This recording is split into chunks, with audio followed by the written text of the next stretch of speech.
Oi, querido. Oi, Tudo... Si, boa noite. Boa noite, tudo bom? Tudo ótimo, e você? Como que você está? Tudo bem com frio. Tá com frio aí? Tô com frio. Bom, gente, eu vou começar então oficialmente a nossa live de hoje, que é uma conversa, né, com o Gabriel Marques, que é psicólogo e hipnoterapeuta. E a gente vai falar um pouco sobre como lidar com as emoções, né? Principalmente as emoções que a gente considera negativas, medo, tristeza, ansiedade. E aí ele vai falar especificamente da questão da hipnose, como ela pode ser utilizada né, junto do tratamento terapêutico, junto do tratamento psicológico.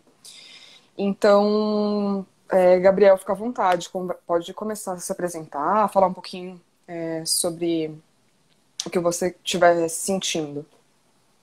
Legal, Si. Obrigado pela oportunidade. Boa noite a todos. É um prazer estar aqui batendo um papinho sobre coisas que eu amo, psicologia, filosofia, hipnose, uma série de coisas. É, eu sou formado pela FMU, fiz minha especialização em hipnose no Instituto Milton Erickson de São Paulo, que eu super recomendo para quem tiver interesse de estudos. Fiz outras várias formações relacionadas à hipnose, é o que eu mais gosto.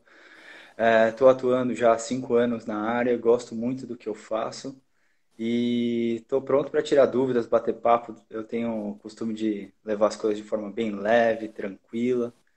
Até acho incrível, se eu admiro o seu tom de voz, a sua calma, a segurança que você fala, o jeito maravilhoso. E eu, quando vou falar por aqui, eu saio falando que nem uma metralhadora. O pessoal, Gabriel, fala mais devagar, a gente não está entendendo. Aí na clínica eu me contenho, na clínica é outra história. Mas vamos lá. Eu queria contar então um pouquinho para vocês, um pouquinho como funciona o processo da psicoterapia e da hipnose. O que que é cada um deles, como que eles se integram. É uma história meio longa, mas acho que vale a pena. Agradecer pela paciência, pela audiência de todos vocês. Vai ficar gravado, então você que assistir depois, obrigado pelo seu tempo, que tempo é vida. Quando a gente está dedicando o nosso tempo, a gente está dedicando a nossa vida. E quantas coisas que a gente faz perdendo o nosso tempo, deixando ele ir pelas nossas mãos, né?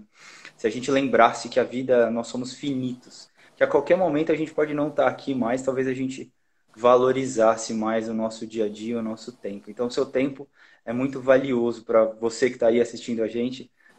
Então, obrigado por essa oportunidade. Então, como funciona o meu processo de psicoterapia? Ele tem três grandes focos. O primeiro deles é um foco mais específico. Então, a gente vai trabalhar coisas mais transtornos. Então, você pode ter ansiedade, síndrome do pânico, fobia, vícios, questões de relacionamento. É um ponto que o cliente, o paciente traz e fala, olha, eu estou com esse problema, ou nós identificamos e a gente trabalha. Um segundo foco do processo terapêutico é um processo de autoconhecimento. E a gente pode pensar sempre em camadas. Uma primeira camada é a gente entendendo quais são as forças, as fraquezas, os nossos gostos. Eu amo ouvir música e quantas vezes eu esqueço o quanto isso me faz bem. Colocar ali Sweet Cello, nossa, maravilhoso. Ouve uma música clássica e vai ouve um heavy metal pesadão e vai curtindo o quanto isso é bom. Então a gente esquece dessas coisas, desses gostos. Então a gente vai para a primeira camada, forças, fraquezas, pontos de melhoria, valores. Nossos valores são os nossos nortes, é para onde que a gente caminha. Se eu caminho na justiça, eu não chego na justiça, eu estou sempre caminhando por ela. Se eu caminho na honestidade, na generosidade, então, quais são os nossos valores? Isso é interessante, porque não é uma coisa gravada que a gente pode mudar isso. Então, a gente vai para essas camadas e tem também uma camada mais profunda, que são as nossas crenças. Crenças do tipo, eu só posso ser feliz, dinheiro não traz felicidade. Então, imagine que eu tenho essa crença. Eu não vou conseguir acessar a prosperidade, porque eu cresci ouvindo isso. Então, é uma crença, é algo mais profundo que dita todos os meus comportamentos. Então, a gente trabalha nessas várias nuances do autoconhecimento que vem muito em reflexo a esses sintomas que são essas patologias. E um terceiro trabalho é um trabalho de A para B, onde eu estou e para onde eu vou. Então, eu tenho o foco de emagrecer, eu tenho foco de abrir um negócio, eu tenho foco de melhorar um relacionamento. Às vezes é definir onde eu estou, para onde eu vou e estratégias até lá. E a gente junta tudo isso no processo terapêutico. E aí onde entra a hipnose, o que que entra a hipnose, né? Então, mais ou menos alguns focos e o que que entra na hipnose. A hipnose é o nome que a gente dá para alguns fenômenos que já acontecem de forma natural com a gente. Já aconteceu, por exemplo, com você cortar o dedo, bater em algum lugar, você nem perceber no final do dia, você fala, nossa, onde que eu me cortei? Por que que tá roxo? Já aconteceu isso com você? Já. Que loucura! A gente teve uma lesão no tecido, era para sentir dor. Só que o nosso foco estava tão distraído que a gente não acessou essa dor. E eu posso. Isso é um fenômeno que meu corpo produziu, natural. Um outro fenômeno muito comum é quando você está lá viajando, ou você está num carro, você está tomando banho, ou então você está muito focado em alguma coisa e você não percebe muitas coisas. Então houve uma dissociação. Ou então aquela sensação de que está o celular tocando. Ai meu Deus, meu celular, aí você vai ver. Opa, não estava vibrando, não estava tocando. O que que aconteceu? Mais uma alucinação auditiva, visual, sinestésica. Então todos esses fenômenos são coisas que acontecem naturalmente e espontaneamente com a gente. Só que através do uso de um transe hipnótico, que pode acontecer de infinitas formas, a gente acessa a esses fenômenos. A televisão, por exemplo, é um excelente agente de hipnose. Porque você vai vendo, a cada 2 segundos na propaganda, é alguém que aparece, aí aparece uma outra cor, aí aparece as coisas mudando. E aquilo ali te faz entrar num processo de atenção contínua, você tem uma dilatação da pupila e você começa a receber mensagens que você não interpreta. Ah, eles estão consumindo esse produto, eles estão todos felizes, eles são todos bonitos, eu preciso consumir esse produto que eu vou ficar mais bonito e mais feliz. Então, essas mensagens indiretas, essa comunicação, é uma hipnose o tempo todo. Quem assistiu o Dilema das Redes, você chegou a ver? Se você chegou a ver esse filme no Netflix? Ainda não. Recomendo. Eu confesso que eu estou com um pouquinho de medo. Porque eu fico o tempo todo nas redes sociais, então eu tô com um pouquinho de medo. Mas eu vou ver, eu vou ver. Cara, super indico para quem ainda não assistiu. Eu já ouvi pessoas falando: Meu, tô com um pouco de medo. Você não é a primeira que eu vi. Ai, não sei o que que vai ser. Eu teve um que pirou depois. Mano, não é nada disso, não é nada tão grande. É uma coisa que vale a pena, que ajuda a ver o quanto que às vezes a gente é manipulado por coisas que a gente não percebe. E voltando para a hipnose. Então, são fenômenos que a gente elicia através de um transe. Agora, como que é? É legal falar dos mitos da hipnose. Tem gente que fala, Gabriel, tem como eu entrar em transe e não voltar? Tem como você me manipular e eu virar um boneco seu e fazer o que você quer? Hipnose você consegue, tem a ver com religiosidade? Tudo isso são mitos, são coisas do nosso inconsciente coletivo, que de repente a gente acessa num filme, a gente ouve de uma história, o Drácula que hipnotiza a vítima, e são coisas que você vai entrando nessa. Mas na verdade é algo que acontece naturalmente. É como você dirigir, você está lá dirigindo um carro, mas sua cabeça está longe, às vezes você está viajando, você percorreu 5 quilômetros e nem viu. Mas se acontecesse uma freada, alguma coisa que você precisasse da sua atenção, você estaria lá. Igual a TV, você está ali consciente, viajando num filme emocionada, aí de repente um barulho estranho, então alguém está precisando de alguma coisa, você vai notar. Então você está sempre consciente. O que que acontece no nosso cérebro? Nosso cérebro funciona com várias ondas. Se eu não me engano, gama é a nomenclatura da nossa atividade normal, onde o neocórtex, que é a parte do raciocínio, ela está ativa. Quando eu vou relaxando o meu corpo, mudo a minha respiração, começo a acessar novas frequências cerebrais, eu vou passando para uma frequência mais reduzida. E eu vou para alfa primeiro. O alfa é a frequência de cura. Pessoas que trabalham com reiki, por exemplo, elas acessam essa frequência. Aí depois a gente vai para teta, o famoso teta healing, olha que legal. A gente usa as É. frequências tetas no processo de hipnose. Então, em hipnose, o neocórtex, que é a parte crítica, que está ali julgando certo, errado, melhor, pior, tudo baseado nas nossas próprias experiências, na nossa lente, ele está relaxadão. E aí as informações vão direto para o nosso inconsciente ou para a nossa parte emocional, nosso hemisfério direito do cérebro, porque as ondas teta deixam nossa frequência mais maleável, mais aceitável. E a informação entra. É por isso que as sugestões de hipnose são muito poderosas, mas não tem como, aí a gente vai trabalhando alguns mitos. Não tem como chegar uma pessoa e falar assim, Gabriel, eu sou a vida inteira inseguro, tímido, eu tenho dificuldade de me relacionar, dificuldade de conversar com pessoas novas. Tem como você fazer assim, me hipnotizar e falar a partir de agora? Eu sou o cara mais bonito da Terra, eu sou a pessoa que vai conversar com todo mundo e amanhã de manhã eu acordo me sentindo o cara mais lindo do universo, Brad Pitt? Não, não vai rolar. E tem pessoas que vendem essa ideia, que isso é possível. Hum. Acontece momentaneamente. você consegue trabalhar, por exemplo, aquelas shows de hipnose. A pessoa mordendo maçã achando que é cebola, mordendo cebola achando que é maçã, a pessoa imitando galinha. Ela tá, elas estão dispostas a isso,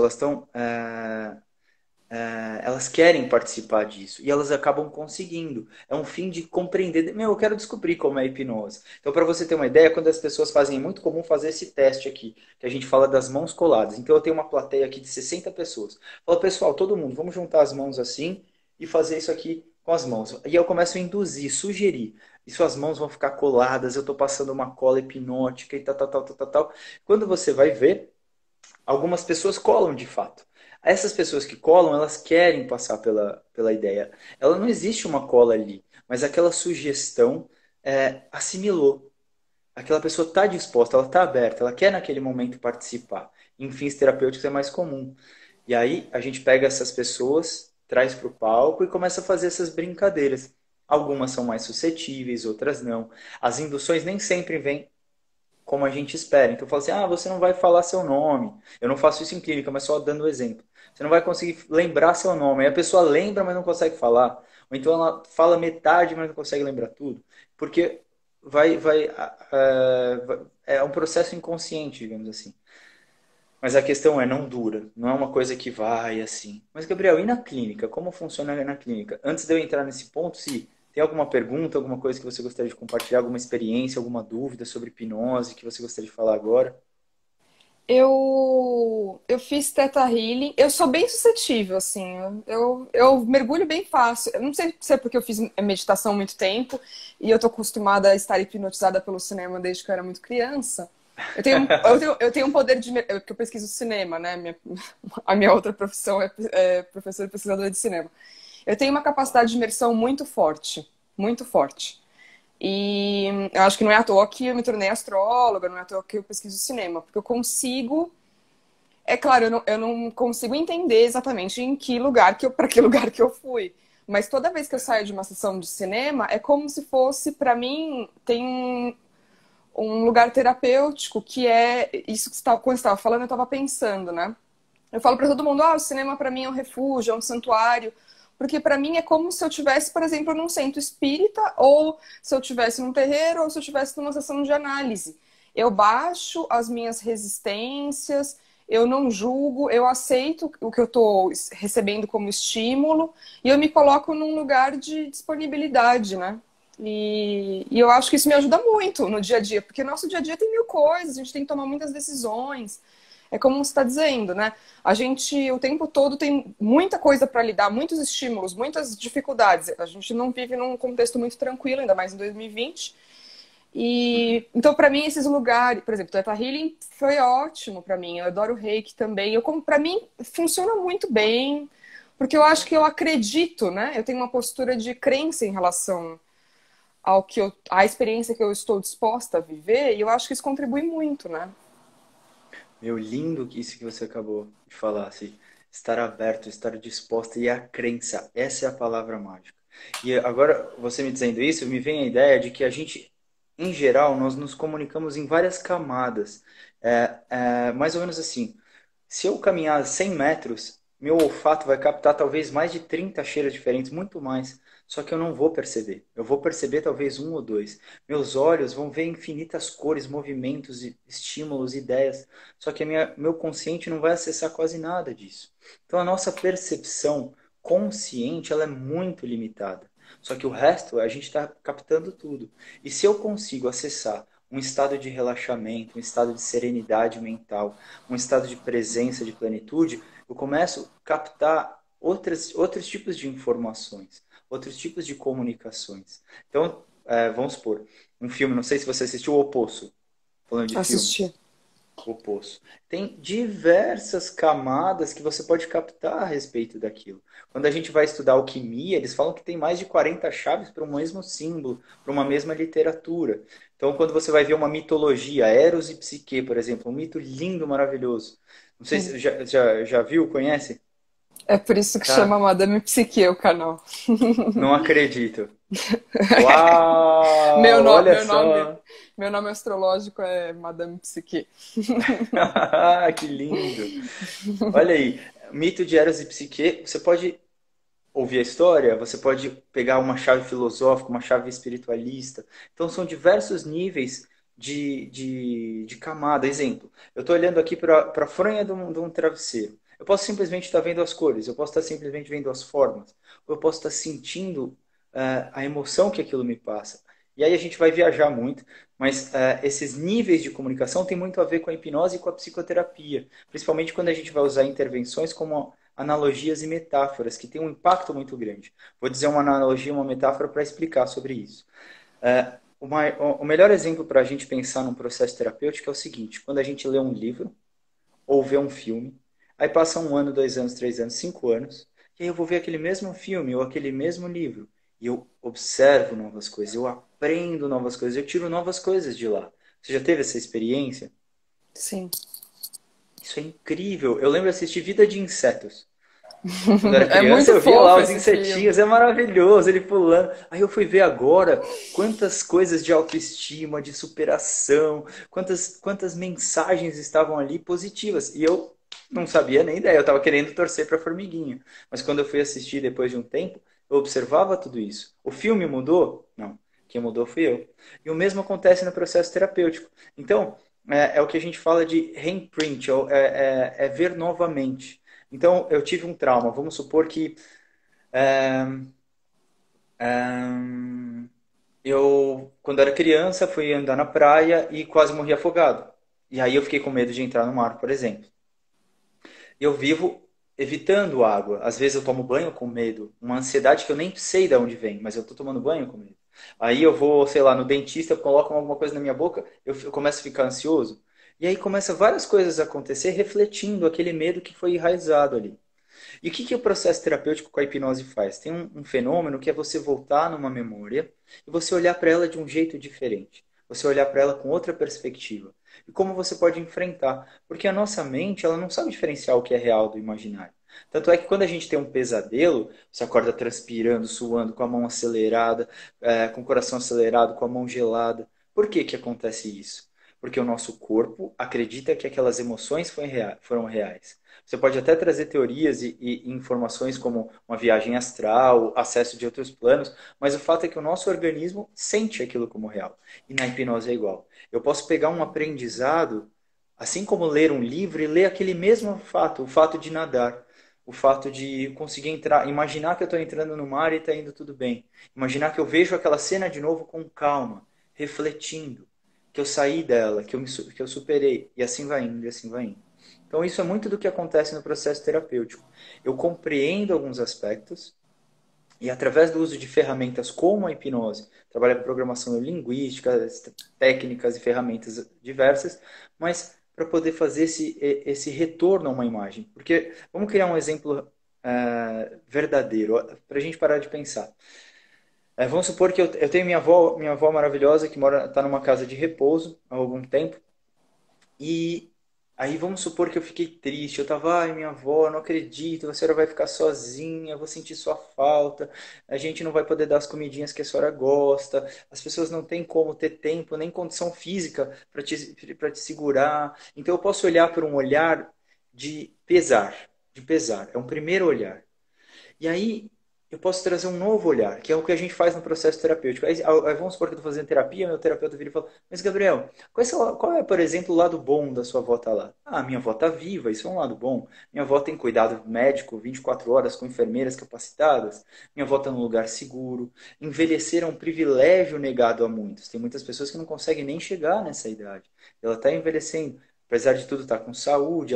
Aí eu posso trazer outros olhares. E aí o que que eu faço? Eu posso voltar através de um transe hipnótico, por exemplo, quando se refere a uma memória, e pegar todas essas conversas que eu tive num processo terapêutico e enfatizar e criar um pesadelo, mas no caso um sonho. E aí meu corpo vai sentir que aquilo foi real.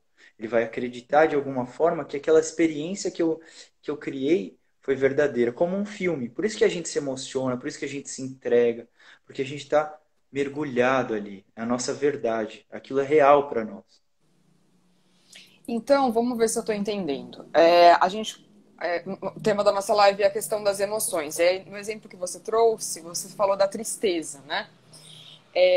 Então eu consigo lidar melhor com as emoções negativas, mudando a minha perspectiva sobre um determinado fato. É isso? Eu entendi bem?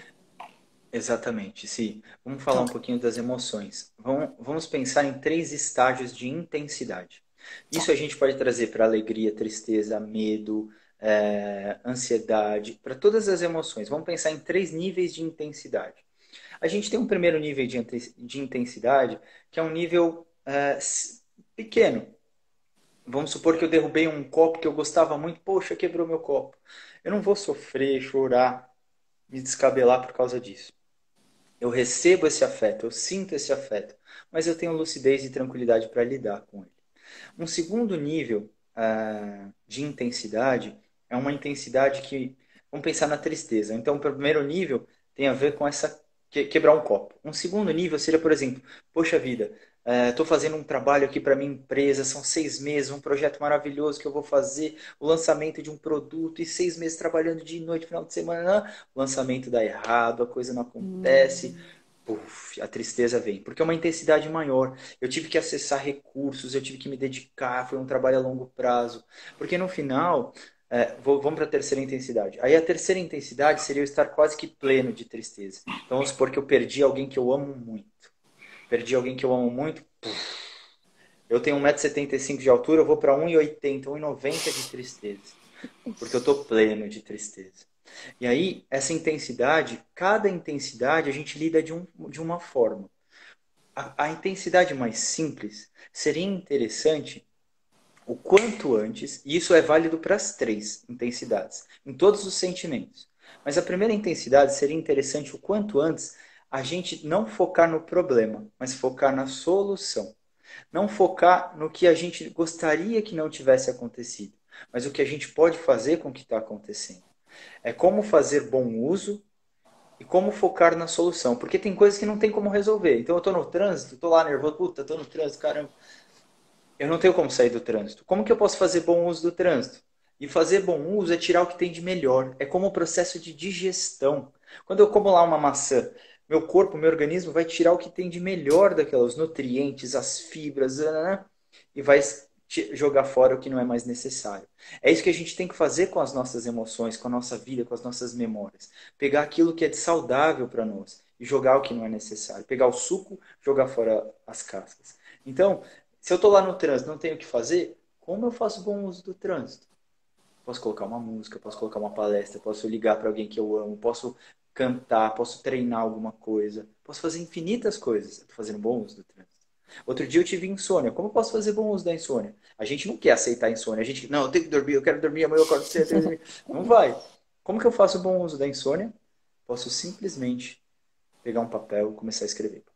Começa a sair ideias, começa a vir coisas que você não sabe de onde. Já que meu organismo não está conseguindo não ficar acordado, vou ficar 2 horas produzindo. Fiz bom uso. Então isso pode ser usado para os três níveis. Só que no primeiro é mais simples. O segundo nível, que é um pouco mais intenso, um pouco mais de dor, eu preciso compreender. E eu preciso de um pouquinho mais de tempo de digestão. Eu preciso digerir isso. Comi aquele negócio que não tá legal. Meu corpo não quer aceitar, ele quer pôr para fora, não sabe o que fazer com aquilo. Eu preciso do meu tempo para digerir essa ideia. A nossa sociedade não para, já dizia Shakespeare no Menestrel. Seu coração quebra em 1.000 pedaços, o mundo não para que você reconserte. Então, é isso, essa necessidade de se dar o seu tempo, de ficar recolhido, de entender, poxa, ok, não vou focar no problema, vou focar na solução, vou compreender o que eu errei, o que que eu posso melhorar, o que que eu posso ser grato nesse momento. É fácil falar, mas quando a gente pensa na pele de quem fez um projeto de 6 meses, dói. E quando a gente vai para a máxima intensidade, é muito importante nos três processos, mas quanto mais intensidade, duas coisas ficam mais importantes. Expressar, expressar através da fala, expressar através das artes, expressar cantando, chorando, falando, expressar. E se permitir digerir essa ideia, assimilar. Não tem como falar assim, eu perdi alguém que eu amo muito, daqui 24 horas eu estou bem. Meu, tem gente que sofre parcelado. Eu mesmo sofro parcelado. Eu perdi um amigo há um tempo atrás, não foi assim, ah, chorei que passou. Não, vem um pouquinho aqui, aí passa uma semana, eu lembro, eu vou sofrendo parcelado, não sei como é que é. Tem gente que debrulha de uma vez e tá novo, tem gente que vai indo, mas se dar esse tempo, que a gente não quer dar. A gente não quer esperar esse ócio, esse vazio, esse silêncio para poder se conectar com nós mesmos, para poder acessar a nossa dor. A gente precisa, o nosso corpo precisa de tempo para digerir. Por que será que as nossas emoções também não precisam? Então, esses dois aspectos são muito importantes. E aí, só um último ponto a respeito disso. O que é tristeza quando a gente para olhar? A tristeza nada mais é do que a ideia de perda. Eu perdi alguma coisa. Hum, Uma perda ou uma frustração. É isso. Tristeza é perder ou frustrar-se. O que é frustrar-se? É esperar uma coisa e vir outra. Ah, eu esperava que o meu lanche do hambúrguer tal ia vir de tal jeito. Mas ele veio frio, veio ruim. Isso vai me gerar uma frustração. A frustração é isso, é perda. E a tristeza é essa perda. Então, muito cuidado para a gente não cair no ressentir, no foco do problema. Nietzsche, Spinoza diria que é o modo camelo de existir, a consciência rasa, que não tem lucidez, que não está aceitando, que fica ruminando, fica ressentindo. Se fosse hindu, eles diriam que é tamas. Não quero aceitar, isso é separado de mim, é um lago poluído, eu não vou nisso. Eu estou rejeitando a minha dor, estou rejeitando a minha emoção, meu problema. Eu preciso acolher, eu preciso digerir, eu preciso fazer bom uso, eu preciso focar na solução. Essa energia de olhar para dentro, olhar para as causas, olhar com lucidez. Um exemplo muito fácil de enxergar isso é o medo. Vamos imaginar três hum. pessoas numa avenida movimentada. A primeira pessoa fala assim: eu sou o mais corajoso do mundo, coloca uma venda e vai atravessar a marginal Tietê. O que vai acontecer com ele? Ser atropelado. Carreta na certa. Pum. Então não existe coragem aí, não existe confiança, existe ignorância, existe falta de Imprudência, lucidez. imprudência. Imprudência, yes. Aí tem um outro tipo que está no outro extremo. O que ele está fazendo? Ele está agarrado no poste, está falando, eu não saio daqui, ninguém me tira daqui. O que ele está fazendo? É um processo de fobia. Ele quer Hum, atravessar a rua, mas ele não tem, impede ele de fazer. Se fosse uma palestra, eu quero falar com 1 milhão de pessoas. Eu quero fazer isso, só que eu tenho medo, eu não tenho coragem, não consigo. Não consigo é quando a emoção está tão alta, normalmente em traumas. Ah, eu não consigo parar de comer, Gabriel. Tem infinitas causas se a gente for falar sobre isso, mas tem o lado emocional. Eu quando estou ansioso, eu encho a cara de comida. É o lado emocional. Então, quando a emoção está muito, a pessoa agarra no poste e fala, daqui eu não saio. Aí é um processo fora. hum, E existe aquela pessoa que é o equilíbrio para as nossas emoções, que é a lucidez. Porque o medo, a prudência, ela é saudável. O medo existe como um mecanismo de sobrevivência. Então, aquela pessoa que tem lucidez, ela vai olhar com clareza para poder atravessar a rua. Esse é o equilíbrio. E a gente pode buscar esse equilíbrio em todas as emoções, se a gente resolve fazer bom uso dela. Como que eu faço bom uso da raiva? Como eu faço bom uso da tristeza? Como eu faço bom uso da ansiedade? Compreendendo cada um delas. Eu já posso ir para as outras emoções, mas queria ver se você tem alguma pergunta, algum comentário a respeito disso daí. Sim. Não, eu tô pensando aqui que talvez o problema, pelo que eu tô entendendo, seja o apego àquela emoção e não a emoção em si, né? Ah, Porque o medo, que nem como você está dizendo, a raiva impulsiona a gente. A raiva ela serve para impulsionar. Então você fica puto com o negócio que aconteceu, você vai fazer o quê? Fazer algo novo para mudar aquela situação. O medo, ele é um ponto de cautela, né? Você só tem medo quando tem um perigo iminente. É claro que a gente não está falando dos casos aqui muito extremos, né? Não estou falando de uma pessoa que já tá perdida naquela emoção. O apego foi tão grande e as situações tão recorrentes que aí fica bem mais complicado. Tipo uma síndrome do pânico, né? Aí já é um outro lugar que acho que não é disso que a gente está falando. A gente está falando mais uma situação mais normal, né? Assim, de vida, em que eu não consigo me desvencilhar daquela emoção ou não consigo lidar com aquela emoção frequentemente, né? Acho que talvez seja esse o problema. yes. Como que a gente lida com as nossas emoções e com os nossos comportamentos? Eu defendo a ideia de que todos os nossos movimentos, e quando eu falo todos é 99%, a gente tem as necessidades básicas, tem uma outra coisa, mas 99% a gente está buscando uma autocura, e eu quero te explicar o porquê, no meu ponto de vista. A gente lida com sentimentos, com a dor, de 4 formas. A primeira, que é um campinho aqui, ou a gente distrai, anestesia ou foge. Como assim? Tô nervoso, ansioso, vou comer, vou beber, vou assistir Netflix. Tô distraindo, anestesiando ou fugindo. Ai, o meu namorado, minha namorada vai me trair, eu sou ciumento. Eu tô tentando controlar. Controle, eu quero afastar a dor. Qual dor? Medo de perder quem eu amo. Medo de perder, medo de sentir a insegurança e tal, tal, tal. Então, esse é um tipo que não resolve. Ele anestesia. Ele faz a gente parar de sentir. Mas ele aumenta o problema a longo prazo. Porque você vai buscar o mesmo Hum. recurso. Ah, eu tô tão estressado, vou tomar um vinho. Espera aqui que daqui meia hora, daqui um dia, daqui 5 dias, você vai de novo, até que você está bebendo todo dia. E assim é com os nossos neurotransmissores. A gente vai perdendo. Então, vamos supor, cigarro. As pessoas vão fumando mais. Ah, maconha, as pessoas vão fumando mais. E aí vão buscando mais. Então, qual que é o jeito saudável? Já que distrair, anestesiar, fugir, eu só evito. É enfrentar. Só que às vezes o medo está tão grande que a gente não tem a coragem. Coragem da etimologia, agem, ação, cor, coração. Agir com o coração. A gente não tem a coragem de agir. Porque o medo está maior. É a fobia. É até mesmo aquele dia que você está super cansado, você quer falar com o namorado, com a namorada, com o esposo, com a esposa, com um amigo sobre um problema de relação. Ah, mas eu estou tão cansado. Ah, hoje não, vai. Putz, depois eu falo sobre aquilo que me irritou, que eu estou cansado. Tive um dia exaustivo. O que eu estou fazendo? Eu estou de novo evitando uma dor. E a gente tem a tendência a fazer isso, porque o cansaço vai acumular e tudo vai virando ciclos, tudo vai virando ciclos. Por exemplo, a síndrome do pânico. A pessoa tem um nível de ansiedade, por algum motivo, atingiu um pico uma vez. Papapá, coração disparado, uma sensação tão horrível que a pessoa achou que ia morrer. Só que foi tão ruim a sensação que ela fica com o quê? Com medo de ter a sensação. Tchanã, medo de ter a sensação vai fazer o quê? Eu pensar sobre a sensação. Eu pensar sobre a sensação vai fazer o quê? Eu criar a sensação. Pense Sério? logo. Yes. A louca. Sério. Nossa, é muito incrível isso. Quer dizer que você busca o negócio, então. O medo faz você buscar aquilo, né? Tipo, Exato. Em vários aspectos. O ciumento. Fica controlando, enchendo o saco, deixa eu ver o nossa. celular. Ele está buscando, de alguma medida, perder. É. Ele está buscando perder. É claro que não é o que ele quer no fundo, mas é o que acaba acontecendo. E isso gera em todos os ciclos. Ah, eu tenho medo de ser rejeitado. Eu me fecho, viro estranho, sou rejeitado pelas pessoas. Ah. Louco isso, né? Assim, tchanã. E como que a gente enfrenta?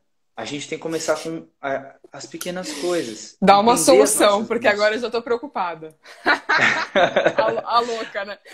Tô preocupada. Yes. Brincadeira. A solução vem de 3 passos. O primeiro é perceber. Porque, por exemplo, eu era muito ansioso, sou um pouco ainda. O que é ansiedade?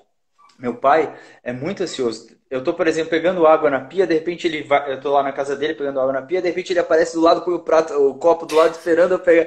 Eu falo, meu, deixa eu pegar. Tem E ele água pra nem. todo mundo, É, calma. Tem água pra exatamente. todo. Tem água para tudo. Eu falo, ele não percebe isso. O primeiro nível é a ausência de consciência, é o tamas. Tamas é Tá. um lago poluído. Você não enxerga, você não percebe. Então, o primeiro nível, a gente tem ciclos na vida que a gente não percebe. Ciclos como, por exemplo, por que as coisas se repetem? Eu não aprendi matemática, ano que vem tem matemática de novo. Eu não Nossa. aprendi a ser rejeitado, amanhã eu vou ser rejeitado de novo. As coisas se repetem. Então, o primeiro passo é que às vezes parece simples, mas eu fui. As pessoas que convivem com a gente são as melhores pessoas, convivem de verdade, são as melhores pessoas para dizer as nossas sombras, nossos defeitos, porque elas estão vendo ali o tempo todo. Então começaram a falar, Gabriel, você é muito ansioso, você é muito ansioso. Eu falei, eu sou calma Imagina! pessoa, imagina, Tô eu. pleno, tô pleno. Nenhum. Mas eu nem observava que eu tinha identificação com esse comportamento, porque ele foi natural para mim. Ah. Aí eu venho para o próximo degrau. Qual é o próximo degrau? Degrau, perceber. Eu tenho que perceber que eu estou fazendo esse ciclo, eu tenho que perceber que eu sou ansioso, eu tenho que perceber X. Percebi, às vezes o efeito é fácil, eu estou sempre correndo, eu estou sempre acelerado, eu estou com uma angústia, a gente percebe o efeito fácil. Perceber. Aí a gente vem para o segundo passo. O primeiro degrau é perceber, o segundo, compreender. Compreender o quê? A causa. Vamos pensar assim, a maioria das pessoas que são ansiosas, ou elas estão com medo de se frustrar, porque elas não sabem se frustrar. Então, eu Ah. estou com tanto medo de que a coisa não aconteça do jeito que eu quero, que eu tento controlar todas as variáveis possíveis. E a gente sabe que na vida a gente não controla nem 5% das variáveis. Ai, vida cruel. E aí, o que que acontece?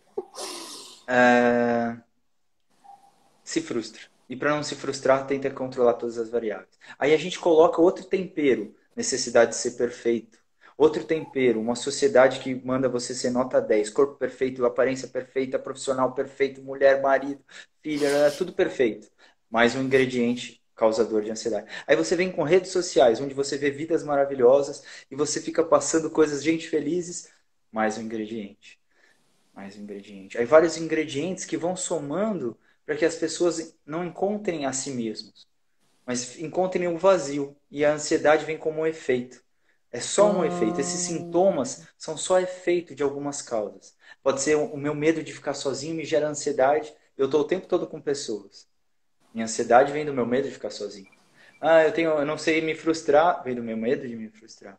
Eu tenho medo de ser vista como incapaz no trabalho, eu gero muita ansiedade, eu quero fazer demais, workaholic, ansiedade, uf, e aí vai. Qual que é a causa? Perceber, segundo degrau, compreender a causa. Ah, a causa é meu medo de ficar sozinho. É meu medo de ficar sozinho. É legal, é interessante conhecer a origem. Ah, teve uma vez que minha mãe me deixou debaixo de uma mesa na escola e aí os professores me esqueceram lá e eu fiquei chorando 2 horas e aquilo foi tão doído que eu me senti sozinho. Só que às vezes eu nem sei sobre isso, mas eu sei do medo. É interessante que a gente acessa na clínica, às vezes, coisas que as pessoas. "Ah, nossa, eu nem lembrava disso." Porque o sentimento é como se fosse um canal de linha direta. É quase um colar, onde ele é o fio que conecta várias experiências. Porque a gente se sentiu rejeitado com 2 anos, quando a mãe não veio no berço da TT, com 3, com 4, com 5, em situações diferentes. Então a gente já conhece. É o mesmo gatilho sendo desperto por formas diferentes. Então, se a gente aí hum. vem o terceiro degrau, que é a cura, que é a transmutação. E essa ideia é até budista, se a gente parar para as 4 verdades de Buda, a primeira é que existe o sofrimento, a segunda, eu nem lembro qual que é a segunda, a terceira é que tem uma causa e a quarta é a libertação, é o nirvana. Mas a gente entendeu a causa, a gente pode mudar. A gente pode sair da posição de refém, de vítima, daquele que repete para alguém que é protagonista, é ativo na própria vida. Aquele que faz as próprias mudanças, aquele que toma as rédeas. Então, Krishna no Bhagavad Gita, controlando os 5 cavalos. Quais são os cavalos? Os sentidos. Visão, audição, consciência, memória. A nossa vida está no presente, não está nem no passado nem no futuro. Se você está pensando em memórias ou ativando memórias, é passado. Ah, o cachorro me mordeu, eu tenho medo do cachorro. Emoção de medo associada àquela figura. Puf, liga no gatilho. Então eu compreendo a causa e eu mudo ela. Ah, é um trabalho fácil. O Gabriel falando parece Ctrl+C, Ctrl+V. Mas Não, eu quando tô você achando vai ver. maravilhoso. Eu quero isso acontecer. Agora. Onde que eu compro no Mercado Eu, Livre, né? eu Deixa eu ver. quero, eu quero ser hipnotizado. Tudo que você falou ao contrário. Eu quero ser hipnotizado, eu quero mudar isso. Agora. É porque é bem isso, né? Exato. A gente quer solução rápida na vida, nessa vida, É, né? exatamente. Exatamente. E é uma constelação de coisas que se conectam. E muitas vezes, nossa personalidade, o que é personalidade? Nada mais é do que um conjunto de características naquele momento. Eu, Gabriel, sou assim aqui hoje, por causa da minha criação, por causa das minhas experiências, por causa da minha escolha, da minha genética, da minha cultura, da minha família. Só que me joga no Japão, me joga no Iraque, me joga num país de guerra, eu vou virar outra pessoa. Uma pessoa sozinha, vou ter que me virar, talvez eu tenha que fazer algumas coisas que eu não faria aqui, mas lá é uma circunstância diferente. Então, personalidade não é uma coisa cravada, eu sou assim, não é minha essência. É um conjunto de características. Então, muito da nossa personalidade é como se fosse a nossa forja no nosso formato. Ele veio através das nossas experiências passadas. Então, vou te dar um exemplo meu. Ao longo da minha história, por um momento, eu acessei muito forte o medo de magoar o outro.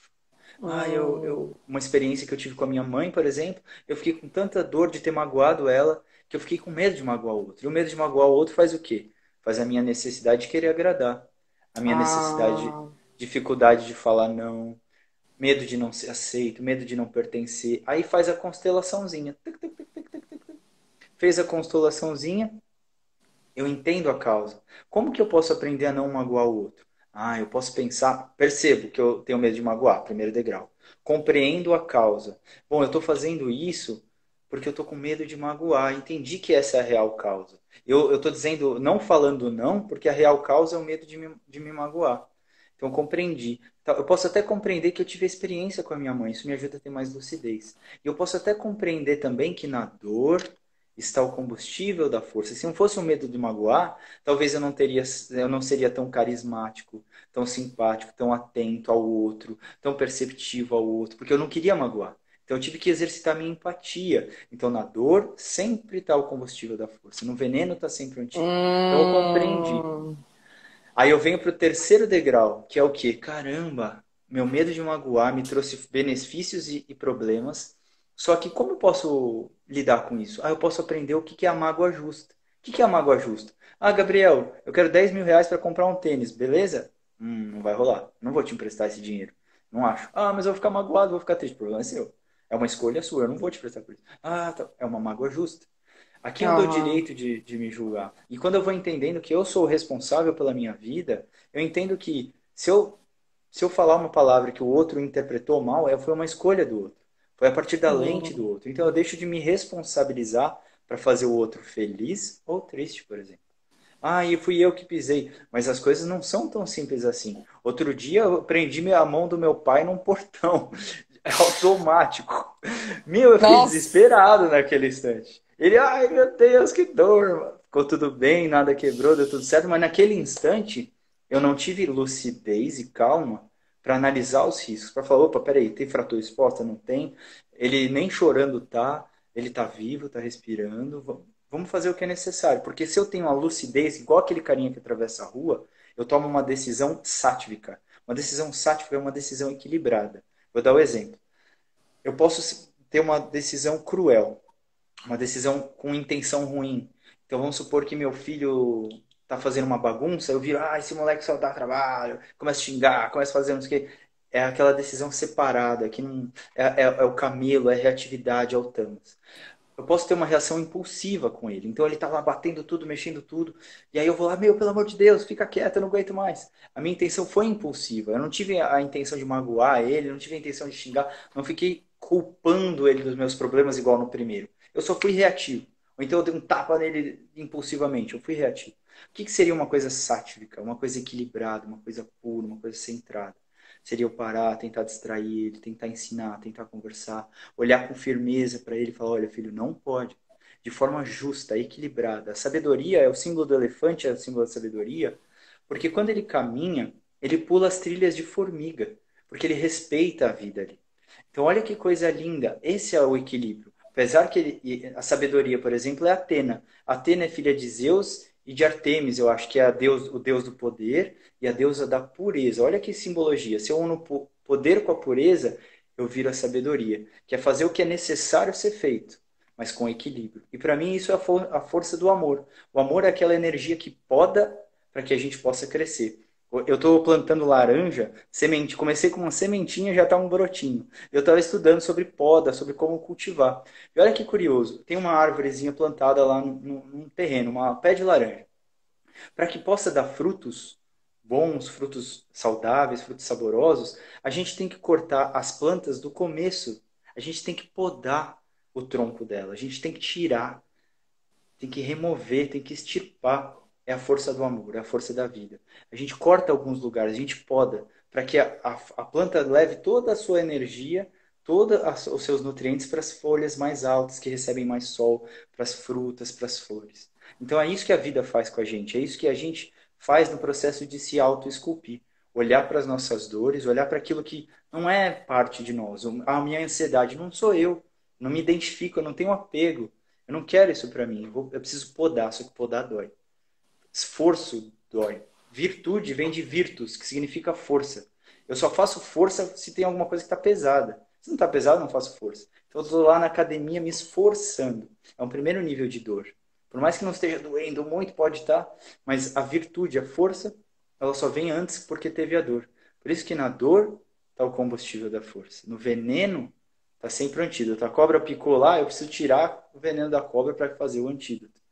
E é assim que funciona. A gente reconhece nas dores como tirar uma virtude, como tirar uma força, como o meu medo de magoar, que eu forjei na minha vida, quando eu percebi ele, compreendi ele e aprendi a lidar com ele, eu continuo com as virtudes que eu desenvolvi graças a ele. Eu continuo generoso, continuo empático, continuo atencioso, continuo carinhoso, continuo percebendo o outro.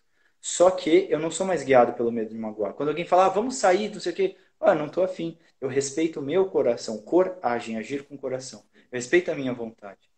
E aí eu posso magoar o outro, mas eu sei que a mágoa é uma decisão dele. Então esse medo ainda existe em mim, porque eu sou humano. Mas eu controlo ele ao invés dele me controlar, que são Krishna controlando os cavalos. Eu controlo meus impulsos, eu controlo meus instintos. São os meus desejos que me controlam ou eu que controlo os meus desejos? E aí vai, né, Se falo pra caraca. É por isso que você tá aqui. Vamos lá. Eu tava pensando, conforme você tava dizendo. Opa, Caiu, voltou. caiu, muita emoção. Põe na Eu tela. tava pensando no. Você tava falando de temperamentos, né? Tipos de personalidade, que é basicamente o que eu trabalho na astrologia, né? Quando você estava falando das etapas, por exemplo, a etapa de reconhecimento. Basicamente, aonde eu chego com os meus clientes é na etapa de reconhecimento. Aí depois eles têm que te procurar. Basicamente é essa a brincadeira. Porque aí tem a ver com a metodologia da astrologia. Então você abre o mapa do cliente e aí você vê lá, por exemplo, tem um desequilíbrio do elemento fogo. A pessoa tem muito fogo no mapa. O que significa isso? Significa que ela vai ter uma tendência a reagir com raiva, porque é uma pessoa que se frustra com muita facilidade. Ou então com ansiedade. Basicamente, fogo e ar, temperamentos de fogo e ar que são complementares, eles tendem a responder dessa forma. Então, são muito agitados, são muito eufóricos, querem fazer 200 mil coisas, e quando tem algum tipo de frustração, que é óbvio que na vida tem milhares, eles tendem a reagir da mesma forma. Então, ficar com, por exemplo, vício de adrenalina, sabe, a galera dos esportes radicais, ou a galera da corrida. A corrida é um modo de equilibrar um temperamento com muito fogo. Porém, sei lá, se a pessoa tem uma lesão, ela percebeu que ela extrapolou, ou que teria que ser terapêutico, que teria que ter um equilíbrio. Então, eu sempre trabalho nos mapas, né, os elementos, que eu acho que é um ponto interessante para a pessoa entender tipos de emoções que ela tende a viver de uma forma mais intensa. E é justamente isso que você está dizendo. Então, por exemplo, uma pessoa que tem um desequilíbrio do elemento fogo, ela é uma pessoa que vai fazer milhares de coisas. Então, ela tem uma capacidade de realização incrível. E é isso que ela tem que utilizar, né? Então, essa é a expertise dela, vamos dizer assim. Ela é uma pessoa que faz coisas muito rápido e muitas coisas ao mesmo tempo. E tem uma energia maior, física também, do que os outros elementos. Aí, por exemplo, o elemento ar, que é mais intelectual. É uma pessoa que, se tiver num trabalho, tiver numa atividade, estudando, por exemplo, vai ter um rendimento muito maior do que qualquer outro temperamento. Só que tende a enxaqueca, tende a insônia, tende a uma excitação mental tão grande que a pessoa acaba meio perdida, sabe? Falta corporeidade. E aí a gente vai para o elemento terra, né? Que é a pura corporeidade. E aí já o problema do elemento terra é medo. Que é o medo de perder o que é da subsistência, o que é a comida, a casa, né? O elemento terra tem um apego muito forte a tudo aquilo que é da materialidade da vida. Então, qualquer coisa que a pessoa perde, nesse sentido, né? Já tem um gatilho de medo. Então, são pessoas que têm uma tendência a desenvolver problemas relacionados ao afeto do medo. E aí, o elemento água tem a ver com a tristeza e melancolia, né? Então, é um elemento que está mais ligado ao afeto, só que, se não bem equilibrado no mapa como um todo, porque, claro, eu estou falando dos elementos separados, depende um pouco de como está organizado, né? Uma pessoa que tem muita água no mapa, ela tende a viver a sensibilidade de uma forma maior do que a maior parte das pessoas, e isso pode tender à melancolia.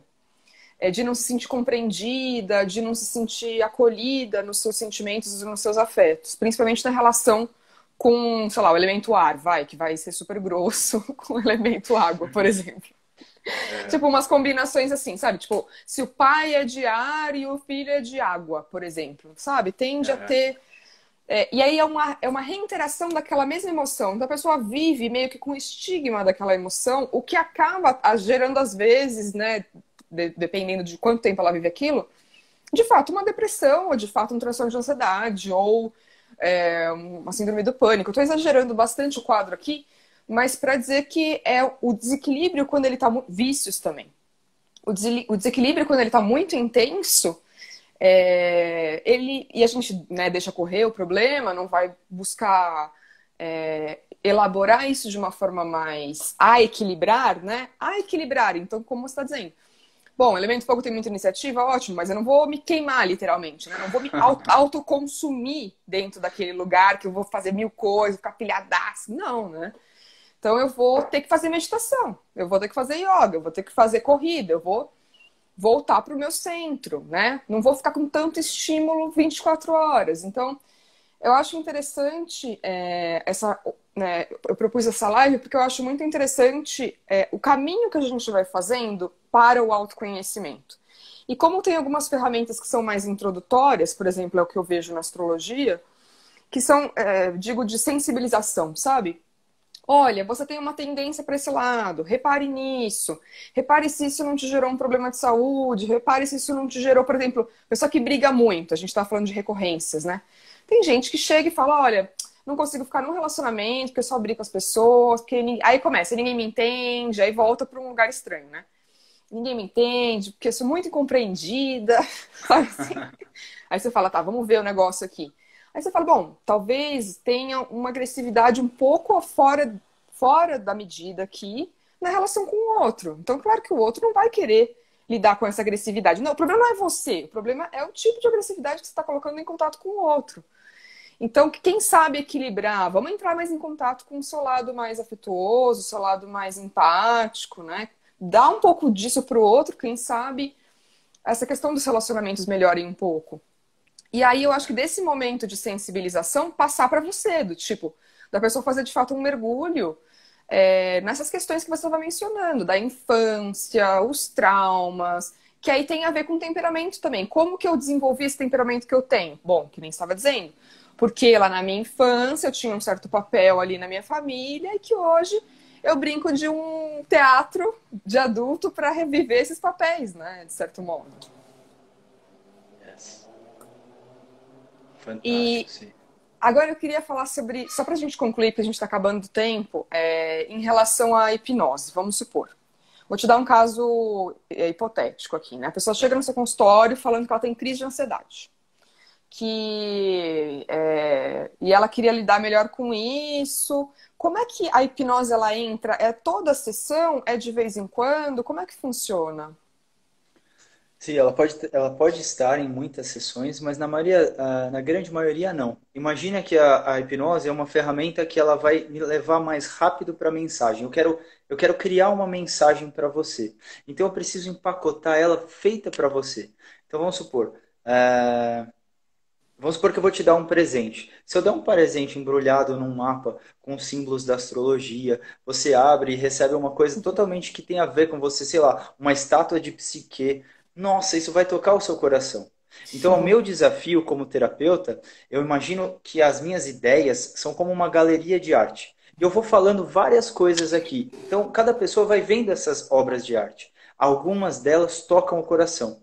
E quando tocam o coração, é a semente que fez sentido para a pessoa decidir regar. Então, onde que entra a hipnose? Eu vou fazer essa galeria, eu vou entender as causas. Então, meu objetivo primeiro é o Hum, diagnóstico. É diagnóstico, meta, intervenção. O meu diagnóstico é compreender as causas. Bom, ela já percebeu, o que é um ponto legal. E perceber também o que depende dela nesses aspectos, que é aquela tendência que você falou do vitimismo, de que a culpa do outro é muito grande. Então, perceber, aí eu vou para compreender as causas, entendi as causas. Aí eu entro na hipnose para embrulhar de presente a mensagem que eu quero. Então, vamos supor que a causa dessas crises de ansiedade seja relacionada a, por exemplo, estresse no trabalho. Eu posso estar. hum, E pode ser algo simples. Eu já tive crises de ansiedade porque eu tinha um chefe abusivo, extremamente abusivo. Eu ia com medo para o trabalho. Meu medo não era trabalhar, meu medo não era estar ali. Meu medo era me relacionar com o meu chefe. Então eu posso ter crises de ansiedade por causa de algo que eu estou vivendo no hoje também. Porque as coisas vêm por intensidade ou por frequência no nosso coração. Como assim? Mamãe, se eu cresço ouvindo você é burro, você é burro, você é burro, você é burro, eu vou crescer com a crença eu sou burro. Para desfazer isso é um trabalho. Ou uma intensidade. Sofri um acidente de carro, medo de dirigir. Ou então, todo dia comecei um relacionamento, meu namorado fica, ah, vai bater, cuidado, nananã. Desenvolvi medo de dirigir. É pela frequência. Então, nem sempre é no passado, às vezes é alguma coisa que está acontecendo. Então, eu entro na causa e vou trabalhar com as metas terapêuticas. Então, a minha ansiedade é por dificuldade em lidar com o meu chefe, porque quando eu lido com ele, eu tenho medo de ser demitido. Então, meu medo de demitido, se eu for demitido, eu tenho medo de não sustentar meu filho. Então, eu trabalho com Hum, ideias nessa galeria de arte para que a pessoa aprenda a lidar com a ideia de que ele pode ser demitido. E o que que ela faria? O que que essa pessoa faria? Ah, eu ia arrumar outro hum, trabalho, eu não ia ficar parado. Ah, então são esses os recursos? Aí eu entro com a hipnose. Falo, então vamos entrar, fecha os olhos, apenas imagine. Aí eu posso fazer, por exemplo, aí nesse caso é uma pseudo-orientação do futuro que chama. Então eu levo essa pessoa a imaginar que ele foi demitido, por exemplo, só um exemplo, foi demitido e que agora ele está lutando e ele encontra um trabalho melhor, e esse trabalho que tem mais sentido, significado e ele ganha mais. Pronto, ele volta a mente, a hipnose é como um sonho, não sabe diferenciar o que é real do imaginário. Então ele volta sentindo que ele é capaz de fazer isso, sentindo que ele pode arrumar um emprego. Então, uma semente de esperança, para que ele geste a coragem, agir com o coração de sair desse emprego, por exemplo. Só que não é uma sessão. Eu tive que fazer o diagnóstico, eu tive que semear ideias, ver qual que ele entendeu melhor. E aí eu entro com vamos supor que é o adubo dessas sementes da hipnose. Gabriel, eu vou ter que falar para você falar suas últimas palavras, porque nós vamos ser derrubados pelo Instagram. Primeiro, muito Nome de obrigada. Padre, Filho, Santo, últimas palavras, vão, fico com Deus todos. Imagina, eu que Porque agradeço. Sim. foi um prazer ter você aqui. A gente, obviamente, teria conversas para muito mais tempo. Vamos marcar mais uma live para a gente entrar num tema outro tema mais específico. Mas fala pro pessoal como é que fazem para entrar em contato com você. Tá bom, eu queria agradecer o pessoal que está assistindo, agradecer o seu convite, deixar um beijo especial para todo mundo, uma ótima noite. Pode ser pelo Instagram @marques.hipnose. Eu tenho um YouTube também, que é Gabriel Marques Hipnoterapeuta. Tem muito vídeo interessante. Aliás, daqui a um tempo essa live nossa vai estar no YouTube também, se vocês quiserem rever por lá, acho que por aqui também, né, Si? Também. E eu acho que são os principais canais. Se alguém tiver alguma dúvida, alguma pergunta, lá tem os meus contatos. Quiser agendar uma sessão, quiser conhecer mais, estou à disposição. Muito obrigada, Gabriel. Boa noite para você. Um beijão, viu? Eu que agradeço. Um beijo enorme, até a próxima. Um beijo a todos, obrigado pela oportunidade. Tchau, Tchau, tchau. gente. Beijão. Tchau, gente. Obrigado.